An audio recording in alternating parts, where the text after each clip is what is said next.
जो 2023 का जो वर्ल्ड कप था वो मैक्सवेल एक टांग पर ले गया। आई मीन वो लड़खड़ाती हुई वो भी कोयले का शाहरुख खान बनकर। आई थिंक वो one of the most amazing knocks है एंटायर हिस्ट्री में क्रिकेट की गया, और बड़ा शार्प टर्न था उस पिच में, बड़ा ब्रेक हो रहा था और अच्छे स्पिनर्स थे, जो मारी उसने वो लगती गई। So it was as if वो जीनी बाहर आके पूछे क्या हुक्म है, वो कहे जो मारा चिक्का ही होए। तो यही हो रहा था। हमारे पास स्कोर कार्ड भी है, अगर भी स्कोर कार्ड भी उस मैच का देखें, क्योंकि उससे पहले तक देखें अफगानिस्तान की performance in that world cup was amazing, better than expectations. Already अब वो इंग्लैंड को हरा चुके हुए थे, और आई मीन जो उनकी सिचुएशन थी उस मैच में भी जब आप देखते हैं तो Ibrahim Zadran not out, Ibrahim Zadran was a की एलिमेंट देयर, और राशिद का कैमियो टुवर्ड्स द एंड था, और उसमें रहमत शाह ने बीच में सपोर्ट प्रोवाइड की थी। बाकी अगर आप ये देखें तो ये जो 201 किया था मैक्सवेल ने, एक तो मेरे नज़दीक you are absolutely right, one of the best one day international innings. इसकी जो की बात ही हुई थी कि दूसरी साइड में पैट कमिंस थे हु कैन बैट, लेकिन स्ट्राइक फार्मिंग बहुत ज़बरदस्त किस्म की हुई थी। I think he had an equally important role, क्योंकि अगर वो जिस तरह उसने डिफेंस किया, वो पिच इतना इजी नहीं था अफगानिस्तान के अगेंस्ट डिफेंस करने के लिए। So I think he was also equally wonderful.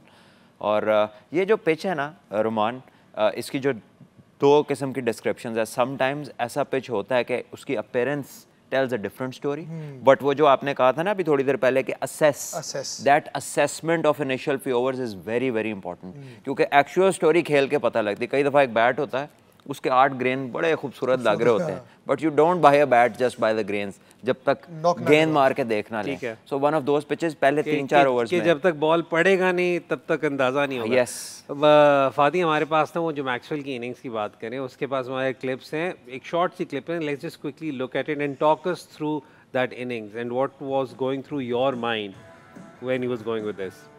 देखिए, इसकी इनिंग देख के आपको कोई माइंड, आपका जो माइंड है वो शॉक ही रहेगा। देखा हमने इतने से भी आपका तबसरा लेना है, इतने से भी वापस, क्योंकि जिस तरह की इनिंग आपने बताई, जितनी देर की उतनी मैंने कहा इसको इसी तरह खत्म करो। क्योंकि उसने आगे पीछे उल्टे बैठ गए, सीधा बैठ गए, हर जगह ही शॉट मारे हैं उस इनिंग में। और 293 जब आप चेस कर रहे हो, उसमें से 200 आप बनाओ, और वो भी आप 5वें नंबर पे आए थे, ठीक है, तो उधर से आप 200 रन बनाओ, तो उस पर आप बात भी क्या करोगे। वही वाली बात है कि अभी तक हिस्ट्री में कोई ऐसी इनिंग तो नहीं खेली गई इस तरह के। हाँ, 200 हुए हैं, 250 भी हुआ है वनडे में, बट वो ऊपर से हुआ, और कोई कंडीशन सिचुएशन इजी थी, जो भी था व्हाटएवर, क्योंकि आप पहली बैटिंग कर रहे हो, सेकंड बैटिंग ओपनर्स ने ज़्यादातर की हैं। इस तरह के प्रेशर सिचुएशन में वर्ल्ड कप का मैच हो, ठीक है, और आपकी टीम आगे लग गई हो 293, और वो भी kind of Australia team against Afghanistan के आगे लग गई हो, और आप आके 200 कर जाओ, और वो भी मैक्सवेल जैसे प्लेयर, क्योंकि वो फॉर्म में आपने अगर देखा हो, उससे पहले उनसे रन्स नहीं हो रहे थे इतने, कोई भी आपने उसके बाद भी नहीं हुए, उसके बाद भी नहीं हुए। उसका जो रेशो अगर आप देखें, एवरेज देखें कि 10 मैचों में से 2 में या 3 में ही करता है वो। नहीं, वो तो हाई रिस्क हाई रिटर्न वाला है, लेकिन मैं इस इनिंग्स के बारे में वैसे ही सोच रहा था, just thought I take your opinion on it. आपको इसके अलावा चेस में कौन सी वनडे इंटरनेशनल में रिमार्केबल इनिंग्स लगती है? मुझे हिस्टोरिकली वो रज़ाक भाई वाली हमेशा लगती थी, साउथ अफ्रीका वाली, रज़ाक भाई वाली, बट ये तो एक नॉच और ऊपर थी, स्पेशली द मैग्नीट्यूड। उसमें मैं तो गवाह था, क्योंकि मैं तो उधर था जब रज़ाक भाई ने जो वो बैटिंग की थी, क्योंकि ड्रेसिंग रूम में थे, किसी को भी नहीं था कि हम ये मैच जीतेंगे, ठीक है, और वो जिस तरह से लेके गए हैं, और जिस तरह से उन्होंने छक्के मारे हैं ना उस टाइम पे, और उस बॉलिंग पे, उस लाइन पे, इसको पता है यॉर्कर और लोअर फुल टॉस पे मारना भी इजी नहीं होता, स्टेन मॉर्कल वगैरह, और पेस था, और जिस तरह से रज़ाक भाई ने बैटिंग की है, आउटस्टैंडिंग। मेरे नज़र में वो जो इनिंग थी ना, वो बहुत रेट ऊपर करती है। ठीक है, हम बैटिंग की बात करें तो यहाँ पर भी अभी तक जो ये दोनों टीम्स हैं, इन्हें बैटिंग में हमने इनके स्टार्स देखे हैं ऑन दिस ग्राउंड। एक तो इब्राहिम ज़ादरान की इनिंग्स, वो भी मैं चाहूँगा कि एक बार फिर से हम दिखाएं, and then Josh Inglis inning as well against England. So let's just quickly have that as well, because उससे हमें पता चलता है कि उन्होंने ज़ादरान ने कैसे कंडीशंस को रीड किया, सिचुएशन को किया।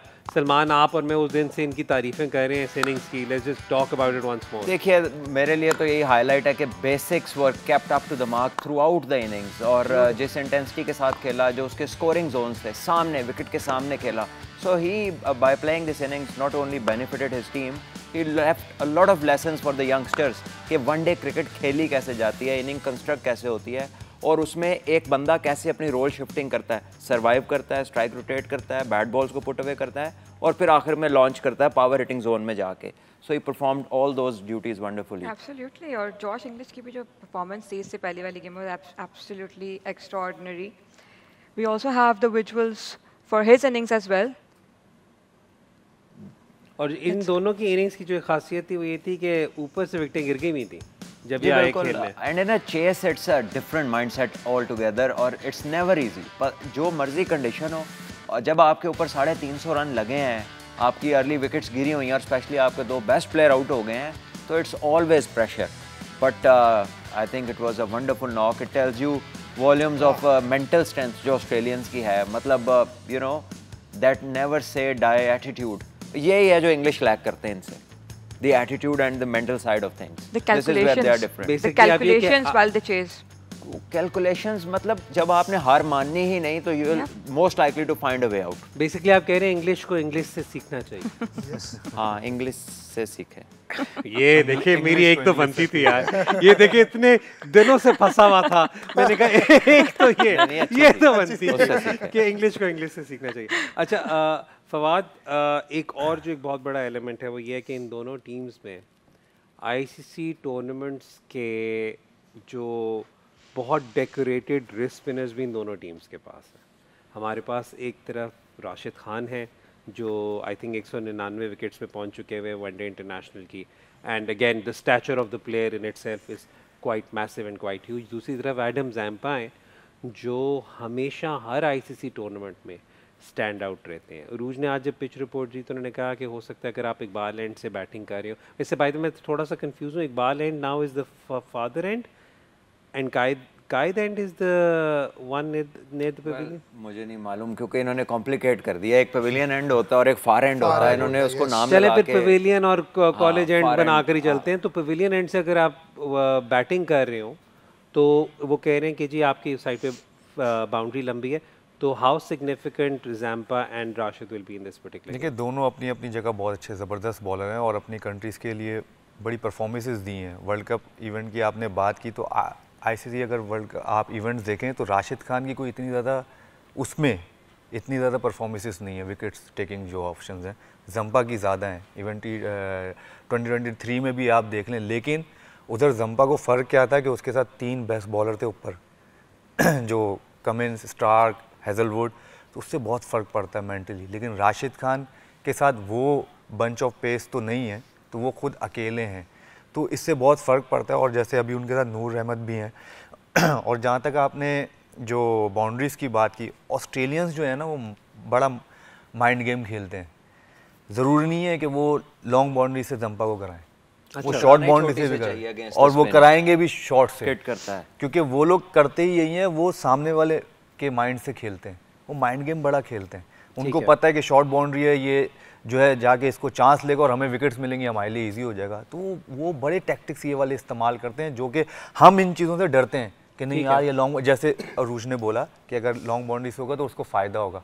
वो लोग बिल्कुल उल्टा जाते हैं, अपोजिट जाते हैं, और जो कि उनको वर्क भी करती है उस चीज़ पर।